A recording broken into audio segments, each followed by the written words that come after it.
noite, doutora Carolina Leão. Boa noite, doutora Rosana. Que prazer estarmos juntas aqui. Honra toda minha. Eu estava aqui começando dizendo que nessa noite eu te convidei, você me convidou, porque nós Verdade. temos muito para contribuir, e já dizendo que essa não vai ser a única das nossas lives, porque o Sim, assunto é urgente, não é, doutora? sim, muito Sério, importante. Muito que sério. precisa ser tratado por todos nós, de alguma forma. Nós já fomos alcançados ou sabemos de alguém que foi impactado por um Sim, relacionamento abusivo. sim, E nesta relação abusiva, que muitas vezes nós pensamos só no casamento, a mulher sendo vítima, mas quantas vezes temos esquecido dos adolescentes que são filhos de pais abusivos? sim, claro. De crianças que são abusadas sexualmente pela própria mãe, porque a gente só tem o homem. Claro que Uhum. ainda o número maior ainda é os homens abusando sexualmente das crianças, Mas mas tem nós mulheres temos também. mulheres e não Sim, só esse tipo de abuso. Então nós estamos aqui para conversar, uma honra tê-la aqui. Você que atende este grupo específico de pessoas, que tem um Instagram que é a coisa mais linda de trazer obrigada. mesmo essa possibilidade para as pessoas entenderem, procurarem ajuda. Acho tão nobre quando você cria um grupo para auxiliar essas pessoas, já que muitas vezes você não consegue tê-las no consultório para atendimento Sim, individual, né? Então a gente precisa uhum. falar de tudo isso, tá? Muita coisa boa para a gente falar, né? Com Eu tô certeza. tão animada, né? Eu fiquei tão animada com essa live hoje que eu falei assim, gente, eu quero aprender. Hoje eu tô vindo conversar com a doutora Rosana para aprender, porque eu sou sua fã, né? Admiradora da sua missão. Eu não digo nem trabalho, né? Mas da sua missão. Eu vejo como uma missão, assim como eu vejo a minha missão, né? Com mulheres também tem um trabalho. Você tem uma missão, um trabalho lindo com mulheres que eu admiro muito. E estou muito feliz de estar aqui. Eu sou encantada com a neurociência, né? Apesar de nunca ter aprofundado nesse assunto, estudado, mas é uma coisa que me encanta. Acho que é um campo tão maravilhoso. Então, eu estou aqui hoje mais até para aprender, né, com você e junto com essas mulheres aqui, que eu tenho certeza que a gente pode trazer muita coisa. Você tem muita coisa para trazer nesse assunto também, né? Doutora Carolina, antes de nós entrarmos especificamente no assunto para trazermos aí quantos esclarecimentos, etc., me fala por que do interesse de trabalhar com essa temática que é tão dolorosa, tão Uhum. difícil, tão desafiadora. Porque eu admiro, mas é, um, é uma missão pesada, não é não? Me Sim. fala, de onde vem isso? Não é de fato um assunto fácil e nem agradável, né? E isso, na verdade, veio da minha própria história e de um chamado de Deus, né? Eu vivi uma relação abusiva muitos anos atrás e na época eu recebi uma palavra, inclusive de Deus, e que naquele momento não fazia muito sentido para mim, que é Isaías 61, e depois eu entendi, né, que eu tinha, né, na psicologia, percebendo pessoas vivenciando relações abusivas, eu entendi que eu precisava ajudar essas mulheres, né? E como eu já tinha vivido isso, acho que tudo isso faz parte desse chamado, né?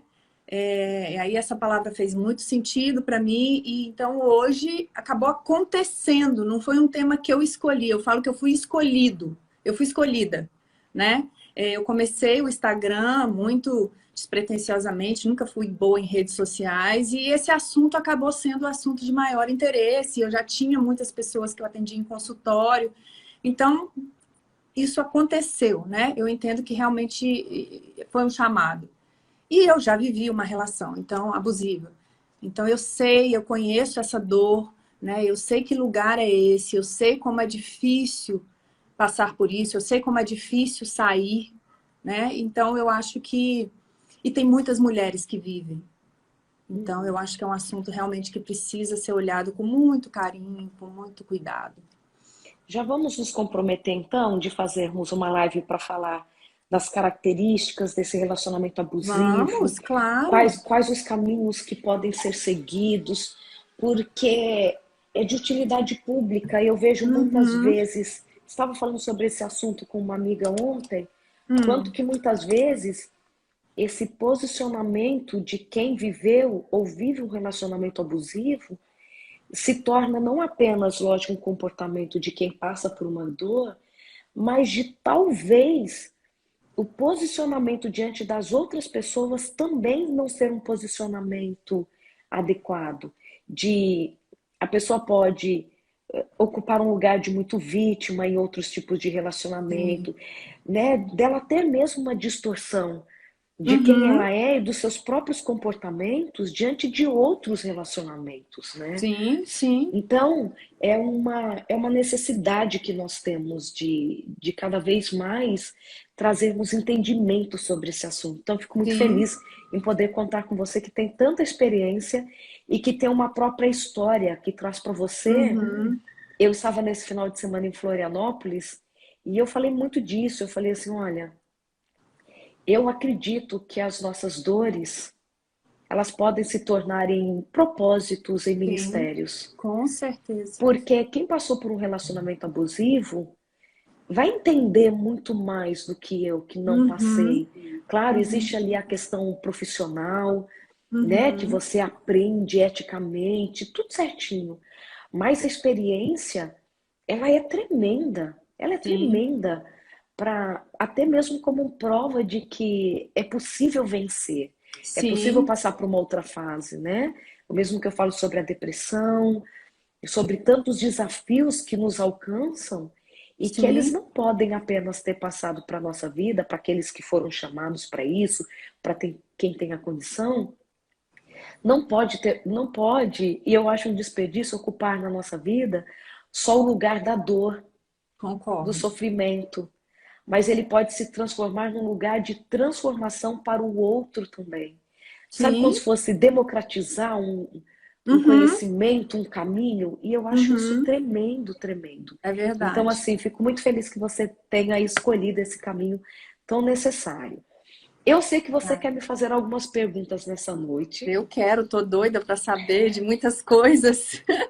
então você me faz, aí eu vou te fazendo outras Tá bom, também. a gente vai trocando, né? Como você mesmo disse, eu trabalho com, né, muito com mulheres que vivem relações abusivas e na maior parte desses abusadores é possível identificar um perfil narcisista ou psicopata, ou seja, homens, né? Eu vou falar de homens, tá, gente? Mas existem mulheres também. Então, o que eu estou falando aqui serve para ambos os sexos. Mas como o nosso público maior são mulheres, né? Eu trabalho mais com mulheres, então eu falo no masculino. Mas os abusadores geralmente são homens que têm perfil narcisista ou psicopata. Então, por isso eu falo tanto desse perfil, porque uma vez que a mulher consegue identificar esse perfil, ou ela pode sair da relação antes de que uma coisa trágica ou pior aconteça, né? Ou ela pode já estar vivendo essa relação e entender que, como não há cura para esses dois transtornos e não há mudanças porque não há tratamento efetivo, ela pode ser fortalecida com essa informação para sair, né? Entendendo que aquilo não vai mudar.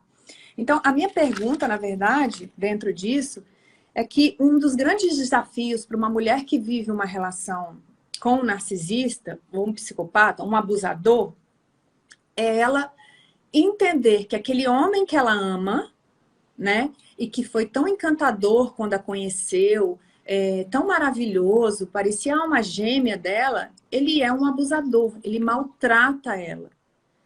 Então, a dissonância cognitiva que essa mulher vive, que uma hora ela vê o abusador, uma hora ela vê aquele príncipe que ela se apaixonou.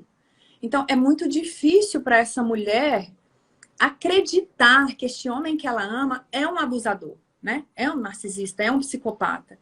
Então, eu queria que você nos ajudasse a entender, né, no nível cerebral, sobre a dissonância cognitiva, que é essa confusão que a mulher fica, né?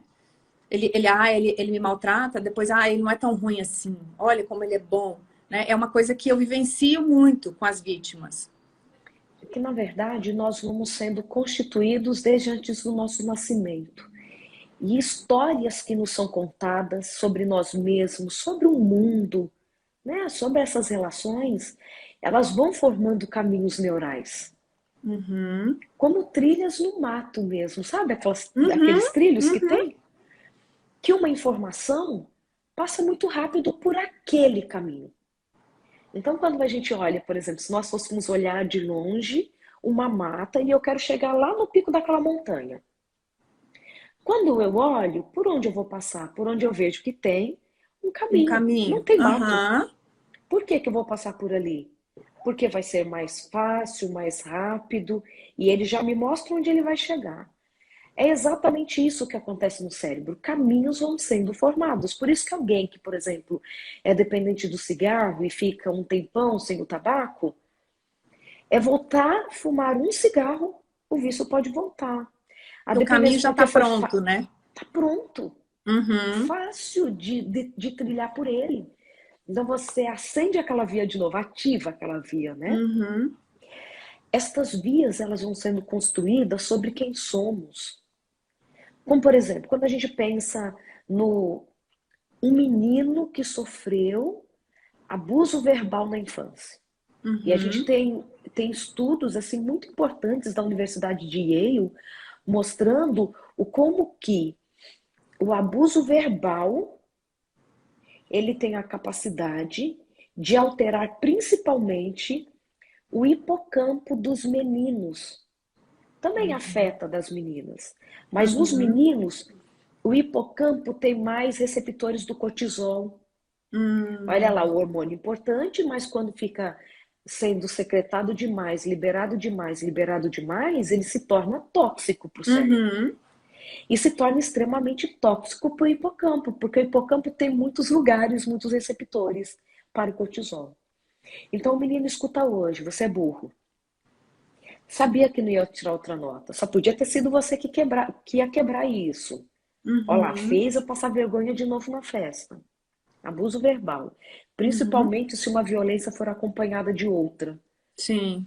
Né? Quanto mais houver combinação entre as violências, pior é.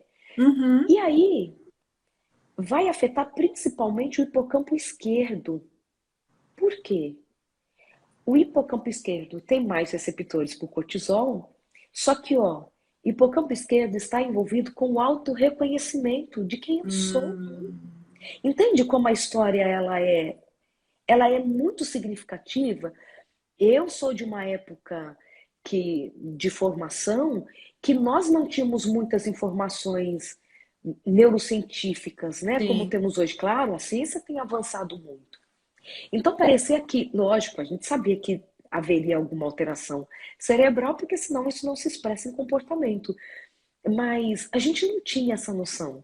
Então, Uhum. quando nós falávamos assim, puxa vida, é só é só mudar a forma que pensa que está tudo certo. Claro que isso é Uhum. importante e nós já vemos mudanças significativas no cérebro a partir de uma conversa terapêutica, por exemplo. Uhum. Mas a gente não tinha essa noção dessa relação Uhum. tão Tão íntima, direta, né? Aham. tão direta. Então, doutora, a gente consegue olhar uma diminuição de até 20% do hipocampo esquerdo. É muita Nossa, é coisa. muita coisa. É uma perda de milhões e milhões de neurônios. E aí Uhum. pensa que a formação da identidade, do autorreconhecimento, depende de um hipocampo que está literalmente lesado, que passou por Sim. uma toxicidade. Uhum. Entende? Nos meninos isso é mais evidente, porque eles têm mais Interessante. receptores, mas nas meninas também. O que a gente Uhum. ainda vê mais nas meninas, alteração de corpo caloso. O que é o corpo caloso? É a estrutura bem no meio do cérebro, aquela partezinha branca que a gente vê assim, Uhum. e é o corpo caloso que faz conexão entre os dois hemisférios, que faz com que as informações cruzem de um lado para o Transitem. outro, Aham. transitem. Por exemplo, alguém que sofreu um AVC, que a gente ainda chama, né, informalmente de derrame, que um lado foi lesado, por que muitas vezes a pessoa volta a andar, a falar? Se não conseguir recuperar, por exemplo, aquela estrutura, aquela parte da região, aquela região do cérebro que foi lesada, com derrame, com o tempo e com o exercício, o outro lado começa a assumir. Conecta. Por quê? Porque o Não. corpo caloso... Sim, mas é isso por Uhum. conta da conexão. Porque o corpo caloso permite que a informação cruze. Uhum. Agora, pensa um corpo caloso que também pode sofrer prejuízos significativos com a violência. Agora, vamos pensar que esse prejuízo anatômico, que junta ali um hipocampo lesado por toxicidade, pensa neurônios morrendo por toxicidade. Uhum. Por violência Literal. verbal, né? Que vem da violência Sim, verbal, que vem da psicológica. violência verbal, Uhum. psicológica, etc. Um corpo caloso que faz a informação cruzar entre os dois hemisférios para que eles conversem entre si. Por exemplo, quando a gente vai falar, são informações que se juntam dos dois hemisférios. Uhum. Então, o tom da voz, a articulação da palavra, o movimento da boca, tudo isso depende de diferentes regiões do cérebro, Uhum. que se conectam muitas vezes pelo corpo caloso. Agora, pensa um corpo caloso que também perdeu milhões de feixes de fibras por conta de uma violência. Uhum. Aí a gente pega e vai dar uma olhada em amígdala, que é essa estrutura cerebral envolvida com medo exuberante, com agressividade, com a impulsividade e com leitura de ambiente, Uhum.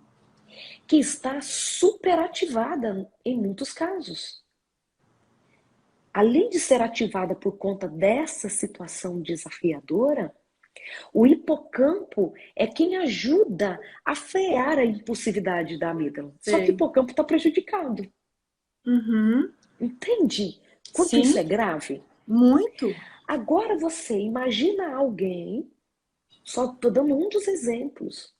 Imagina alguém que carrega essa história quando ela tem que se posicionar dentro de um relacionamento. Uhum. Ela tem a autoimagem muitas vezes distorcida. O autorreconhecimento de quem sou e o que eu espero do outro também pode ser distorcida. E claro, Sim. não é somente quem passou por esta condição que vai ser vítima. Não é. Uhum. Uhum. Podem vir de outras questões, mas eu trago isso como exemplo para a gente ver como que muitas dessas alterações, elas são visíveis no cérebro. Sim. Visíveis. A gente pode ter alteração de córtex pré-frontal envolvido com tomada de decisão refletida, Uhum. trazendo uma validação emocional ao que eu vivi. Ou seja, o córtex pré-frontal, ele faz parte do meu sistema límbico. Não é a minha parte racional e o meu sistema límbico é o emocional, não. O meu emocional só é saudável porque eu tenho um córtex pré-frontal me ajudando a dar uma validação emocional para tudo. Será que Uhum. de fato é motivo para eu brigar? Será que eu preciso disso mesmo? É a validação emocional que passa pela tomada de decisão envolvendo o córtex pré-frontal. Uhum. Quando a gente olha, por exemplo, mulheres com transtorno de personalidade borderline, que muitas vezes têm os seus relacionamentos tumultuosos Uhum. por conta de viverem de forma tão intensa muitas vezes, né? Claro, Uhum. não estamos aqui para essa temática específica, mas o que os estudos indicam é que mais de 18% das mulheres com transtorno de personalidade borderline, elas passaram por algum tipo de abuso até mais ou menos 18 anos de idade. E aí, sabe o que a gente está falando, doutora? Que mais de 2/3 das meninas, 2/3 das meninas que namoram menos de 13 anos já sofreram algum tipo de violência do namorado. Nossa, E a gente está falando de é assustador. personalidades que ainda estão sendo formadas. Sim, sim. Hoje, quando nós olhamos pensando na prevenção à gravidez, quando nós olhamos para as meninas de 13, 14 anos, nós já estamos tentando evitar a segunda gravidez.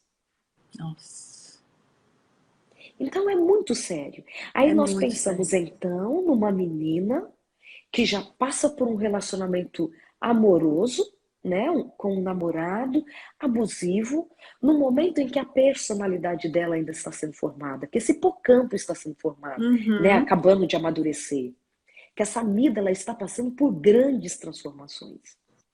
No momento onde o cérebro dela vai procurar por mais prazer, porque diferente do que as pessoas pensam, na adolescência, é a falta de dopamina nesse cérebro, que é uma das substâncias do prazer, Uhum. de querer estar ali, da recompensa, está faltando no cérebro. É por isso que se procura mais o abuso de drogas, por isso que muitas vezes os relacionamentos podem ser tão tumultuados. E Sim. aí elas entram num relacionamento abusivo no momento de formação de personalidade. Então, Uhum. isso aqui, olha, é só para a gente fazer um parâmetro, assim, um quadro mesmo, um cenário, Sim, de quanto isso tudo é muito complexo.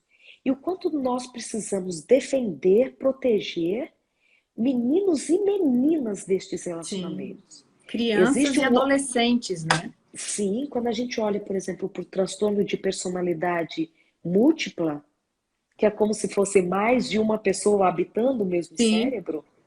Tem um filme incrível disso que surgiu do livro da primeira paciente que foi caracterizada, né? A gente nem chama de paciente porque é transtorno de personalidade, da primeira pessoa que foi diagnosticada, que foi a Eve, que o psiquiatra até gerou o livro As Três Faces de Eve, que se transformou num filme. Uhum. É algo raro e é algo assim extremamente desafiador. A gente Sim. ainda nem consegue entender direito ainda esse transtorno de Uhum. personalidade. E as mulheres que passaram por abusos na adolescência ou na infância se tornam mais vulneráveis a terem transtorno de personalidade múltipla. Então, nós estamos falando de um cérebro como todo que é afetado. Você pode afetar hipotálamo, que está envolvido com o nosso. É envolvido com o nosso sistema neurovegetativo, que regula ali Uhum. fome, saciedade, sono, vigília, temperatura do corpo. Nós encontramos quantos que ficam mais suscetíveis a terem convulsões, a desenvolverem epilepsia Por causa dos abusos, né? por conta dos abusos. Então, Uhum. nós temos.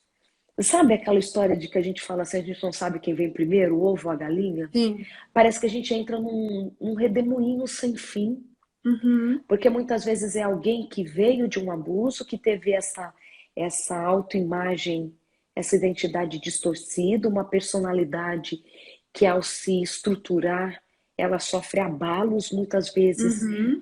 que a gente não consegue reverter, humanamente falando, Sim. né? Quando a gente pensa num transtorno de personalidade, o Dr. Martin, que é de Harvard, ele fala que como muitos desses abusos acontecem num período crítico de desenvolvimento, nós temos consequências que são irreversíveis. Irreversíveis. Então, Uhum. isso é muito sério. Então, fechando isso, é isso. O quanto que é tão importante e quando a gente vê muitas vezes as pessoas achando que não, é só aguentar um pouco mais, Isso. estar nessa relação porque quer, isso Uhum. daí é mulher de malandro, gosta de apanhar. Uhum.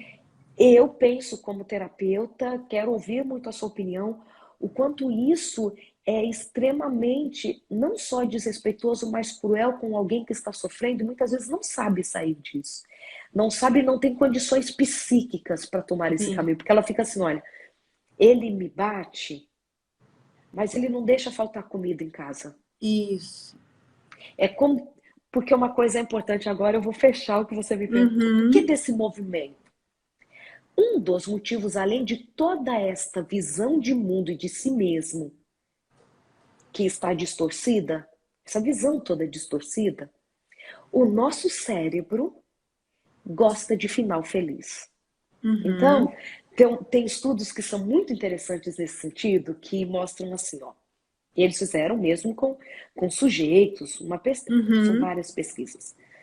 Por exemplo, vamos dizer que você, doutora Carolina, tirou uma semana de férias e foi para a praia. 6 dias, vamos dizer 5 dias, os 5 primeiros dias foram assim de um sol incrível, foi tudo maravilhoso. Só que nos sexto e sétimo dias choveu muito. Hum. Quando você volta para o trabalho, a maioria falava assim, ai não, nossa, por que eu escolhi a praia? Não valeu a pena, choveu. Agora, vamos dizer que você foi, os 2 primeiros dias choveram e os outros 5 dias finais fizeram sol. Você volta para o seu trabalho dizendo assim, gente, valeu tanto a pena. Foi Uhum. um sol tão incrível. Por que disso? Porque o nosso cérebro nos faz cair na armadilha de que o que importa é final feliz. Hum. Por isso que a gente gosta de história de Uhum. princesas, etc e Aham. tal. A gente tem uma raiva daqueles filmes que o casal se deu bem, envelheceram juntos, mas no final o velhinho morre de Alzheimer. A Uhum. gente levanta com uma sensação de buraco. Pra gente não importa que eles viveram 70 anos felizes. Ele Uhum. não podia ter morrido no final do filme. Verdade. Então, é como se. Eu nunca li um estudo especificamente falando disso pro abuso. Uhum. Mas é como se fosse assim: olha, eu vou contar uma narrativa que termina com um final feliz, para eu me convencer de que este é o lugar que eu preciso continuar, ou seja, dentro deste casamento. Uhum. Ele me bate, mas ele não deixa faltar nada em casa. Uhum. Quando ele chega embriagado, ele é agressivo comigo, mas quando passa ele me pede tanto perdão. Uhum. Olha só o discurso de Sim, final sim. feliz, de que no Uhum. fim valeu a pena. Então eu acho que passa muito por isso Sim, sim, também. faz muito sentido. Faz E sentido dentro da sua prática clínica? sim, e aí talvez eu estou ouvindo você falar e estava pensando, né, nas relações com um narcisista, um psicopata. Geralmente eles são muito encantadores no início, na fase da conquista, né? Eles são extremamente gentis, atenciosos, é o que a gente chama de love bombing, né? Aquela primeira fase inicial em que ele faz tudo para conquistar a vítima. E aí essa mulher, ela permanece nessa relação, mesmo que esteja ruim, na tentativa, porque depois de um tempo do love bombing, quando, né, ele conquistou essa vítima, ele começa a mostrar quem ele é. Então os abusos começam a aparecer, né? E aí só que essa mulher, ela fica tentando resgatar esse príncipe do início. Procurando esse final feliz. Exatamente. Então ela fica sempre na esperança de que aquele homem que ela conheceu vai voltar. Aquele príncipe, que na verdade é um personagem criado pelo psicopata ou pelo narcisista, né? E que só serviu para conquistá-la, ele não existe na vida real. Mas ela fica presa àquela imagem e ela quer que ele volte. Então, tem mulheres que passam anos, né? Nessa esperança de que não, eu conhecia, ele é a minha alma gêmea, ele é um cara maravilhoso. Eu me lembro só das coisas boas que a gente viveu no início. Ele me levava para viajar, ele fazia tal coisa, ele era gentil. Então ela fica naquela expectativa do final feliz. Por isso que você estava falando, eu estava pensando sobre isso. De que eu preciso resgatar o príncipe e ter um final feliz, né? Uhum. E qual que é a sua leitura quando você recebe essas mulheres dentro desse relacionamento? Elas ainda te procuram porque elas querem encontrar esse homem ou elas já te procuram porque ela quer se livrar desse homem, desse relacionamento abusivo?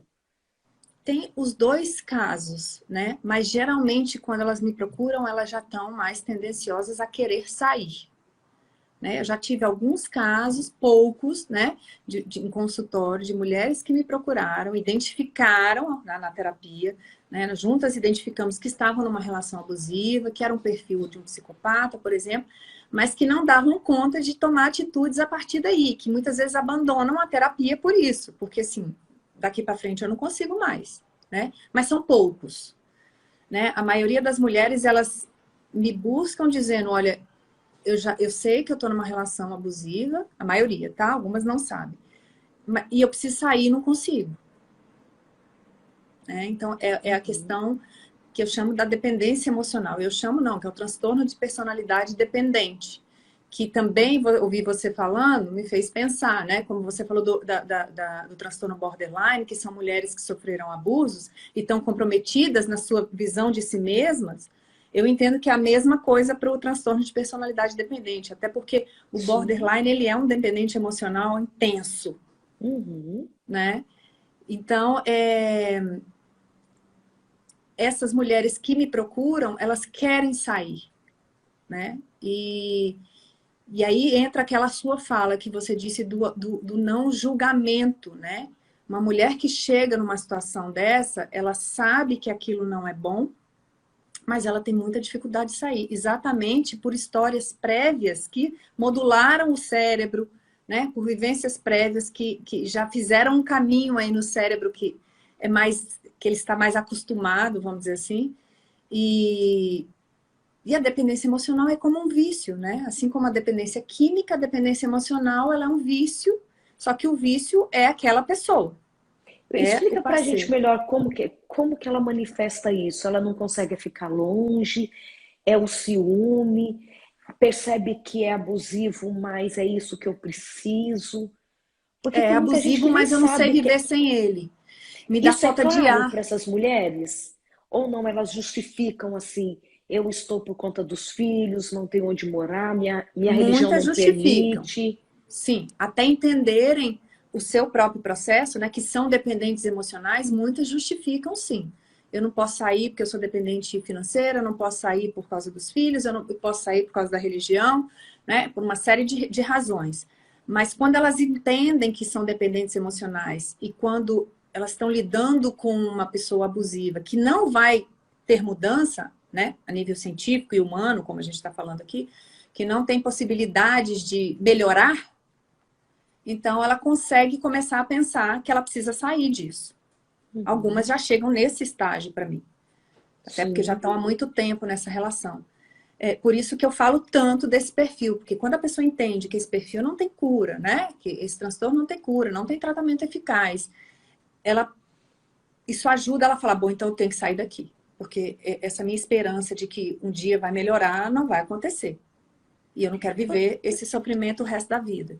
Você tem a sensação de que tem aumentado na sociedade esses relacionamentos abusivos ou é a visibilidade? Já que você é estudiosa desse assunto, tá ficando só mais visível ou os relacionamentos estão ficando mais doentios mesmo? Eu acho que um pouco das duas coisas, né? A visibilidade, com certeza, mas eu acho que as famílias fragmentadas, né? As famílias disfuncionais, que hoje são aparentemente mais comuns, pela relativização dos valores, né? Como Bauman fala da sociedade líquida, eu acho que isso afeta as crianças, né? E aí essas crianças vão se tornar adultos com transtornos de personalidade, com dificuldade nos relacionamentos, né? E aí isso vai se perpetuando. Uhum. Então eu acho que é um pouco das duas coisas. Sim, E porque no caso, parece que a gente tem vivido muito isso, né? sim, Todo sim, mundo conhece alguém que está vivendo isso. sim. E realmente eu falo que é uma pandemia, né? É uma coisa epidêmica, assim. Relações abusivas. E é uma coisa ainda, por mais que esteja na moda falar sobre isso, tem muita gente que fala porque está na moda, violência contra a mulher, isso é um assunto muito sério e precisa ainda ser muito difundido. E o meu trabalho, meu objetivo, né, do meu trabalho, da minha missão, do meu propósito, é prevenção. Em que sentido? Que essas mulheres conheçam, de preferência na adolescência, meu sonho é que isso seja ensinado nas escolas, né? Mas que essas mulheres conheçam a si mesmas, né? E o perfil de um abusador para que elas nem aprofundem uma relação se elas perceberem que elas estão sofrendo abuso, né? Que elas estão Uhum. começando, que tem red flags, né? Que tem Uhum. bandeiras vermelhas ali, sinais aparecendo. Porque realmente é muito devastador. Uma mulher que é uma dependente emocional e se envolve com um narcisista, um psicopata, que geralmente é a combinação trágica, né, dessas relações, ela fica tão dependente como uma pessoa que é dependente de cocaína, de heroína, de qualquer outra droga pesada. Então, ela sabe que aquilo faz mal para ela entende que aquilo é ruim, que está destruindo a vida dela, a qualidade dela de vida é péssima, mas ela não tem forças para sair. Assim, eu quero sair, mas eu não sei viver sem essa droga. me dá falta de ar, me dá crise de ansiedade, eu não consigo dormir, eu não consigo imaginar vivendo sem ele, eu não dou conta. Uhum. Exatamente como uma dependência química. E eu acredito tanto como você que quando eu convidei a professora Rosângela, o Sam Neves, para escrevermos um livro para adolescentes, eu dediquei um capítulo para que eles possam reconhecer um relacionamento abusivo, o que Que é maravilha! codependência, as características, porque eu acredito exatamente assim. Nós precisamos prevenir antes desta mulher estar num relacionamento Sim, estável com filhos e sim. tendo toda uma vida comprometida. Uhum. Puxou E você um muitas pouco mais morrem, né? apertado. Muitas. Querida, puxou você um pouquinho mais forte pelo braço. Não fez porque você é linda e ele não quer ninguém olhando. Uhum. Porque muitas vezes se romantiza Isso, a romantiza o abuso. violência. Se Uhum. você não fosse tão linda, eu não precisava viver tão preocupado checando o seu celular. Uhum. Se o Uhum. seu corpo não fosse tão incrível, os homens olhassem tanto, eu não te dava o meu jaquetão para você colocar por cima da roupa que você colocou Uhum. para a gente sair. Então, as meninas ainda se encantam muito com isso. Sim, com esse domínio, né? Esse domínio, Esse eu sou o controle. seu dono, e passa muito Isso. por eu sou o seu dono. Isso, e é isso mesmo. O abusador é isso que ele pensa. Eu sou o seu dono, Uhum. você me pertence e eu posso fazer com você aquilo que eu achar que eu quero, que eu desejar. Até se eu decidir que você não vive mais, eu tenho o Sim, direito de decidir até que sim, dia você tem vida. sim, exatamente. O que é algo extremamente grave. Nós já falamos um pouquinho disso, mas quais seriam aí as principais características de um abusador, se a gente pode colocar assim? Uhum. Eu sempre, né, isso não é científico, tá? Eu não tenho dados científicos para isso, mas pela minha experiência e vivência, os abusadores que eu, né, as histórias de abusos que eu recebo, geralmente o abusador ele vai se encaixar ou num transtorno de personalidade narcisista ou num transtorno de personalidade antissocial, né? Ou ele é um machista, um misógino, ou é um narcisista, um psicopata. Mas geralmente o machista e o misógino eles se encaixam também nesses dois transtornos. Então, as principais características desses perfis é, primeiro, esse senso de superioridade, que justamente valida a ideia de que aquela mulher, aquele outro me pertence. Eu sou superior, eu estou no mundo que mereço privilégios, porque afinal de contas eu falo que eles se acham uma raça superior, né? Nós somos réis mortais, as outras pessoas que estão no mundo para servi-los. Esse é o senso de superioridade. Então, quando ele se relaciona, um narcisista, um psicopata, um abusador, com uma mulher, ele entende que aquela mulher está no mundo para servi-lo, para agradá-lo. E toda vez que ela não fizer isso, ele vai puni-la, claro, de diversas Uhum. formas. Então, a primeira característica é esse senso de superioridade. A segunda característica é a ausência de empatia, né? São as que eu digo que são as mais importantes. A ausência de empatia é se você não me serve da forma que, você não se comporta da forma que eu estou determinando, eu vou te punir e eu não tenho a menor pena de você. Eu não tenho pena de estragar a sua vida, eu não tenho pena de te fazer sofrer, eu não tenho o menor Não tenho pena de te constrangimento. deixar, por exemplo, no meio da estrada, abrir a porta, fazer você Não, descer, e você vai ter não. que chegar em casa a pé, Isso, pode morrer no quilômetros meio do e se caminho, pode ser vira. roubada. Isso não afeta um narcisista e um psicopata. Né? Pelo contrário, alguns até têm prazer nisso, porque isso dá a eles uma sensação de domínio, de poder mesmo. Uhum, uhum. Eu não me importo se você está sofrendo comigo, eu não me importo em te trair e te causar sofrimento, porque afinal de contas o meu prazer é que interessa. Né? Se eu quero te trair porque isso vai me dar prazer, né? O problema é seu se você não acha bom. Então, o senso de superioridade e a ausência de empatia já são determinantes para esse contexto, mas tem vários outros, né? Que é a manipulação, são pessoas mentirosas, manipuladoras, que tem esse personagem que oscila entre, socialmente, é o cara perfeito, o bom moço, a mulher perfeita, a boa moça, né? Mas que dentro de casa é outra história, né? Eu atendo muitas pessoas que são respeitadas, né? Aparentemente, mulheres de pessoas que são respeitadas, por exemplo, socialmente, seja na igreja, seja num cargo de destaque, Público. Uhum. e que dentro de casa é um caos, é um abusador. Mas ninguém na rua sabe disso.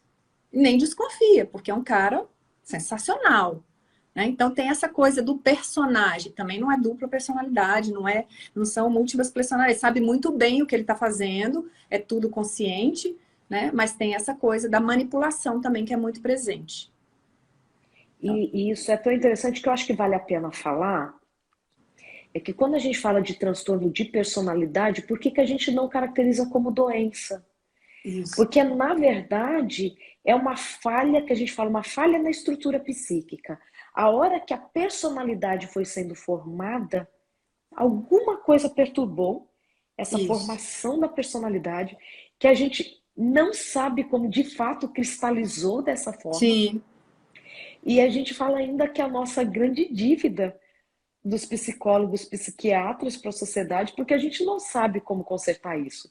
Porque não é algo, por exemplo, como uma depressão, uma ansiedade, Sim. que uma pessoa como nós, em algum momento da vida, é alcançada por um destes transtornos, né? Agora, a personalidade é o jeito de ser. Isso. Ele é assim. Não é que ele está assim. Isso. Quando alguém tem depressão, está com depressão, ela está. Tem uma conotação temporária que pode passar, um tratamento pode acelerar, um processo de remissão e etc. Mas quando a gente fala de transtorno de personalidades, nós estamos falando de transtornos da forma que a pessoa acabou formando de ser. Então ela não está, ela é. E nesse que não existe pra gente a possibilidade de falar assim, não é mais, né? Isso. Que é mais ou menos esse caminho, né, doutora? Pra gente. Por isso que essa expectativa de que ele vai mudar, ela não pode ser a expectativa como a gente tem para uma depressão, para uma ansiedade. Isso, porque não é uma condição que não existia e se instalou. Não. Sim. O transtorno de personalidade é o jeito de ser. Eu costumo dizer que isso, a pessoa, né, é o transtorno. Isso. Né? Por isso que as pessoas me perguntam assim, mas eles agem sempre da mesma forma. E realmente, porque eu posto muitos depoimentos no meu Instagram, e aí eu falo, realmente, porque essa pessoa, ela é o transtorno. Isso. E todo mundo que tem esse mesmo transtorno vai agir da mesma forma. Porque ele é isso. Né? E no caso do psicopata e do narcisista, além de não ter cura o transtorno, não tem tratamento eficaz. Isso é muito importante as pessoas entenderem. Porque, por exemplo, o transtorno de personalidade dependente, você tem tratamento. Essa pessoa, ela sofre muito com isso, ela quer mudar, então ela busca terapia, ela toma medicação, né? O borderline, o bipolar. Agora, o psicopata e o narcisista, a primeira coisa é que eles não querem ajuda, até porque eles não se veem com problema, eles não têm um sofrimento em ser como são.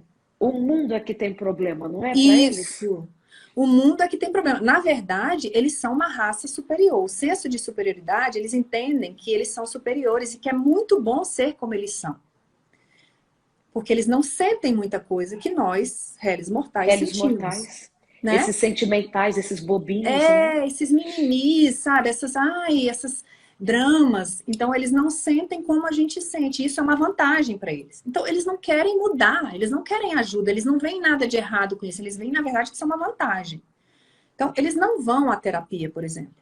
Né? A segunda coisa, aqueles que vão sob pressão, eles não entram no processo terapêutico, justamente porque eles não querem ajuda. Eles querem ser como são.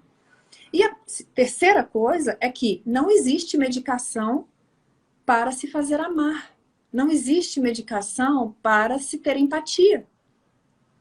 O máximo que você pode controlar num transtorno, uma psicopatia, por exemplo, é o nível de violência, ou seja, você, né, diminuir um pouco dessa... É um controle comportamental, né? Isso, vamos dizer assim, no máximo isso. Né? Exatamente, mas você não consegue acessar, né? Você não consegue modificar muita coisa, ou quase nada, né?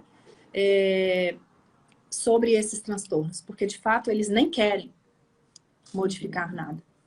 Isso é muito interessante. Eu vou abrir aqui de novo os comentários. Tá. Ai, que pena, estamos chegando tanta quase ao coisa para final, falar, mas né? Tá não é... cheio de perguntas aqui que eu queria saber, Olha, mas tá ótimo. pode me fazendo pergunta enquanto eu acho alguma perguntinha aqui pra gente. Se alguém tem alguma pergunta para enviar, olha, o momento é agora. É agora. Pode fazer, doutora. Você acabou respondendo algumas dentro dessa primeira, né? Mas uma das coisas que eu ia te perguntar é sobre essa vivência de um lar disfuncional nas crianças, como que isso afeta. E você, inclusive, explicou, né, inicialmente, como que isso vem desde a infância. É uma coisa que eu digo muito, né? Esse transtorno se constitui na infância, quando a personalidade está se constituindo, e na vida adulta que você vê as consequências dele, né? E essa família disfuncional, ela é muito determinante nesses casos, né? Assim, essa era uma outra pergunta que eu ia te fazer, se ainda der tempo. A relação abusiva é um processo traumático, né? Uhum.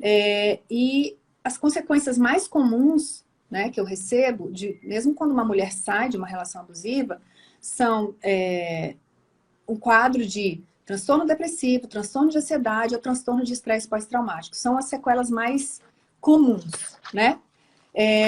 O que eu queria te perguntar é, pessoas que estão vivenciando um transtorno de estresse pós-traumático, ou uma ansiedade grave, ou uma depressão, elas estão mais propícias a desenvolver doenças físicas? A gente pode dizer isso? Sem dúvida, sem dúvida. Uhum. As doenças psicossomáticas. Sim. Como nós somos um todo, agora vamos pensar até na parte, vamos dizer, química. Quando você entra num quadro de depressão, você começa a ter disfuncionalidades químicas que podem reverberar sobre o nosso corpo. Então é uma dor psíquica que ela chega a ser tão intensa que eu sinto no corpo que não me deixa levantar da cama. É um cortisol que começa a ser liberado em níveis tão altos por conta desse estresse, né, que muitas vezes passa pelo medo, por esse sobressalto o tempo todo, que pode gerar uma inflamação no meu corpo inteiro, inclusive com ganho de peso. Inclusive com diabetes, com hipertensão. Nós sabemos o quanto que este impacto sobre as nossas emoções, elas podem ser traduzidas, por exemplo, como epilepsia. Porque o nosso corpo é integrado, né? Essa mão formigando, tem muitas que falam assim, olha, é como se minha mão ficasse adormecida o tempo todo, meus lábios adormecidos. É a descarga elétrica no cérebro que está no nível de excitabilidade além do normal. Altíssimo, né? E quanto mais longo esse processo, quer dizer, maior é o dano, né? Porque você tá, o seu corpo está num desgaste constante, trabalhando num nível acelerado constantemente. É você, por exemplo, forçar andar quilômetros e quilômetros com o carro na primeira marcha. Sim. Ou você andando de ré, querendo andar quilômetros de ré numa rodovia. Ou seja, você está fazendo algo que não é natural. Então, os prejuízos, eles são mais evidentes e mais prováveis. Então, nós precisamos pensar nisso. Olha, algo que é interessante que as pessoas às vezes não sabem, doutora. O estresse pós-traumático, que é este voltar a viver o horror de uma situação que foi traumática mesmo, né? Um assalto, uma relação abusiva. Os sintomas podem aparecer 8, 10 anos depois da situação. Quando a gente pensa no estresse pós-traumático, nós sempre achamos que é ali, olha, no mês imediato. seguinte, imediato. Não. Tem pessoas que não vão viver isso no momento, mas vai surgir 8, 10 anos depois. E a pessoa nem consegue ver a relação com o que ela fez, sim. Mostrando o quanto que é muito sério quando a gente pensa em tudo isso. O quanto que esta alteração, porque é o nosso cérebro que é o nosso cérebro que comanda o corpo. Olha, algo que é muito comum de acontecer. Perda de memória. Pensa nesse cortisol aumentado que está afetando o hipocampo, que tem a ver com memória. A pessoa tem perda de memória. É uma condição, vamos dizer, uma resposta fisiológica, vamos dizer, cognitiva, né? Que você às vezes não faz nenhuma relação lá com o abuso, um relacionamento abusivo, mas afetou sua memória. Uhum. O estresse, o meu primeiro trabalho científico, há mais de 20 anos, ele foi com estresse. E assim, quando nós provocávamos o estresse no rato, esse estresse poderia, dependendo da intensidade, da cronicidade, né, o quanto ele se repete, e do tipo de estresse, o que eu fazia depois do estresse? Ia verificar se ele desenvolveu ansiedade, comportamento tipo ansioso ou tipo Uhum. depressivo. O estresse é uma porta que se abre aos transtornos mentais. Sim. Uhum. Então, Eu, só eu- por uma, esse motivo, a gente já precisava parar e pensar, né? sim. Uma coisa que me chamou muita atenção, né, nessa caminhada com mulheres que vivem essas relações é o câncer. Muitas mulheres desenvolvem câncer. E eu sei, eu já li algumas coisas sobre a associação do estresse também com o desenvolvimento do câncer, né? Inclusive porque é um processo inflamatório também, aí você vai Sim, saber dizer melhor do que eu. Mas, inclusive, muitas com câncer de mama. Eu achei uma coisa que me chamou muita atenção, né? Que eu acho que tem até a sim, questão do feminino aí, de ser ferida no uhum. feminino, mas aí é Sim, de uma ser, outra, é, né? abre um leque enorme, mas a É, gente vê o quanto que o estresse, e quando a gente fala de estresse, isso a gente tem que levar muito a sério. é que a Quando gente nós falamos, banalizou um pouco essa palavra, né? banalizou Ah, tô demais o estressada. estresse, e a gente sempre relaciona o estresse, na maioria das vezes, com questões laborais, de trabalho. Sim, sim. Porque eu estou trabalhando demais, porque eu pego 2 ônibus para ir para trabalhar, por isso eu estou estressada. Não. O estresse ele Uhum. pode vir e vem muito intensamente nos nossos relacionamentos. Sim, sim. Então, o estresse de um relacionamento libera mais cortisol. Uhum. O cortisol nos torna mais vulneráveis ao câncer por conta desta inflamação. Na inflamação, você aumenta, por exemplo, pode aumentar a produção de algumas proteínas que estão relacionadas com o câncer. Então, quando a gente Uhum. olha para esse aumento dessas interleucina 6, interleucina 3, BDNF, todas essas, né, o fator de necrose tumoral que a Uhum. gente fala, quando a gente olha para um organismo que está estressado, a gente pode ver o aumento dessas proteínas, que nos Uhum. tornam mais vulneráveis ao câncer. Uhum. Você Então, vê que muitas o vezes as mulheres, preço de uma o relação preço, abusiva, né? A nível psíquico, a nível de qualidade de vida e a nível físico mesmo, né? No geral, a qualidade. Então, sim, mulheres, né? que Fiquem entram na atentas, porque menopausa você pode antes, desenvolver um câncer. do tempo, Sim. porque mexe com o nosso eixo hormonal, Uhum. entende? Então é tudo para a gente olhar. Uma pergunta que fizeram aqui nos Hum. stories: o que fazer se uma criança cresce com uma mãe narcisista?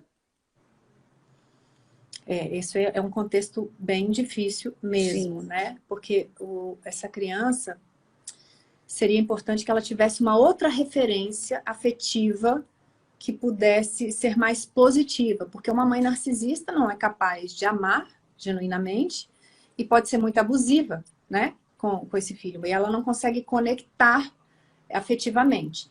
Então, o ideal, né, seria que essa criança tivesse uma outra referência, como uma avó, uma tia, alguém que pudesse acolher, porque as referências positivas, elas podem ser um caminho de salvação, né? O cérebro, inclusive, pode se apegar a isso e aí o estrago não ser tão grande. Não que não vai haver consequências para essa criança com essa mãe narcisista, mas uma outra referência positiva, isso pode ajudar muito. E colocar essa criança em terapia, né? Assim que possível, para que essa criança trabalhe autoestima, autoaceitação, entender que a culpa não é dela, da mãe não amá-la, da mãe maltratá-la. Então, é o caminho que diminuir os danos, né? Assim, minimizar os danos que essa criança já está sofrendo. e isso é tão interessante que quando a gente fala dessa relação com a mãe, eu já falei isso para muitas mulheres que têm esta relação com a mãe, que parecem ser mães narcisistas, e hoje são mulheres essas filhas são mulheres já casadas, mas que ainda ficam vivendo os abusos dessa relação e criando uma expectativa de que um dia este laço vai ser estreitado, etc. É a espera eterna do amor da mãe, né? Espera eterna. Eu já falei para algumas, me corrija publicamente. Eu já falei para algumas que é necessário diminuir essa expectativa. Sim. Porque é muito doloroso achar que o dia que eu trouxer ela para morar em casa, já que ela se sente tão sozinha, ela vai perceber a minha importância na vida dela. Uhum. O dia que eu conseguir engolir tudo e nem responder, tem que diminuir a expectativa. Ela vai me amar, né? Ela vai me aceitar, ela vai me valorizar. Se eu fizer tudo o que ela quer, ela vai me amar, ela vai me reconhecer. Né? E, na verdade, isso nunca vai acontecer, porque uma mãe narcisista, ela não conecta afetivamente, né? E ela não ama genuinamente. Então, tem que diminuir mesmo a expectativa a zero, na verdade, se possível, porque... E aí, de novo, conhecer este perfil, né? O que é uma mãe narcisista? Conhecer os comportamentos e o funcionamento vai ajudar essa mulher, que hoje é adulta, né? Entender que ela não pode ter expectativas, porque ela vai se frustrar não fez por merecer essa mãe, né? Ela não e que a culpa não é dela, mãe. exatamente. Eu falo sobre as crianças muito isso, né? Que me perguntam, o que eu faço porque meu filho tem um pai narcisista e tal. Esse filho, em algum momento, vai ter que saber que ele tem um pai que tem dificuldades de amar. Você não necessariamente precisa falar o nome, ele tem um transtorno, não é isso, mas tem dificuldade de amar, que ele te maltrata porque ele tem problemas psíquicos, e que a culpa não é sua, porque a criança, ela sempre assume a culpa daquilo que acontece. Ela não consegue culpabilizar os pais, porque os pais são algo muito sagrado para essa criança, né? Ela precisa do amor deles. Então, ela assume a culpa de qualquer coisa que aconteça. Inclusive da separação dos pais, né? Sim, Quando sim. os pais separam, eles eram felizes enquanto eu não havia nascido. Uhum. Eu fiz alguma coisa que atrapalhou o romance deles, né? O quanto eles se davam bem. Doutora, mais uma pergunta aqui, mas eu acho que ela vai ser uma pergunta para respondermos melhor da próxima vez. Tá bom. Eu estou num relacionamento abusivo. Uhum. Quero separar, mas ele não quer separar. O que eu faço? Uhum. Eu acho que você, querida, deixa eu começar a responder essa. Uhum. Eu acho que você precisa começar a seguir a doutora Carolina Life School, porque lá tem muita coisa legal, muito post legal para você. Então começa por aí.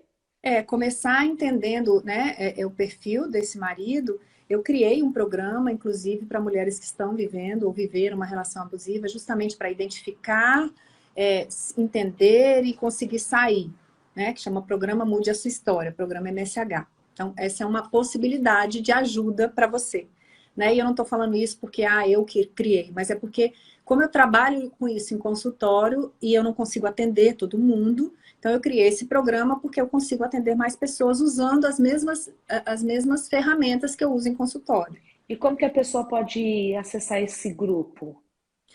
Lá no meu Instagram, no link da bio, tem uma lista de espera para a próxima turma, que vai ser agora em novembro. Então é só se inscrever lá que a gente vai dar as informações por lá. Ah, legal. Então ela tem que ter conhecimento, por exemplo, para começar a conseguir se desvencilhar para não depender do outro. Isso, ela precisa se fortalecer para conseguir sair, né? Eu digo, você descobriu que ele é narcisista, você não dá para pegar sua malinha, suas coisas e sair correndo. Isso provavelmente não vai funcionar. Então você precisa se fortalecer, né? Entender o processo, aonde você está. Provavelmente você é uma dependente emocional, você vai ter que entender também o seu processo, e aí você vai se fortalecer, vai entender que ele não vai mudar, e aí você vai conseguir dar passos para sair disso, né? No caso dela, se ela sofre abusos, né? Só respondendo rapidamente, se for uma relação abusiva e ela quer separar e ele fala que não vai, não quer sair de casa, se ela sofre abusos, ela pode denunciá-lo e pedir uma medida protetiva que ele vai ser retirado de casa. Né? Ótimo, porque doutora. É um dos caminhos. E não é simples, né? Então não. Eu acho que por isso que eu volto lá numa das nossas falas, que nós precisamos ter um comportamento mais generoso com quem sofre com relacionamento abusivo. Porque não é simples. Ah, se fosse tão ruim mesmo, já tinha feito a sua trouxinha e tinha saído de casa. Uhum. A gente sabe Porque que é não uma é simples. dependência, né? É como sair das E drogas. sim, existe um medo muitas vezes envolvido, porque Muito. dependendo do abusador, ele ameaça e ele é capaz de matar, às vezes mata Sim, um filho. vários Então não é, matam. não é simples simplesmente falar assim, "Ah, se ela quisesse, ela já havia saído.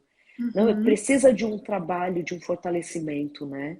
Uhum. E de um acolhimento, essa mulher precisa achar apoio em algum lugar, né? Se não achar na família, porque muitas vezes não acha, que seja, né, nesses grupos de apoio, que seja na terapia, que seja em pessoas de confiança que ela possa compartilhar. Ela precisa de uma rede de apoio também para conseguir sair.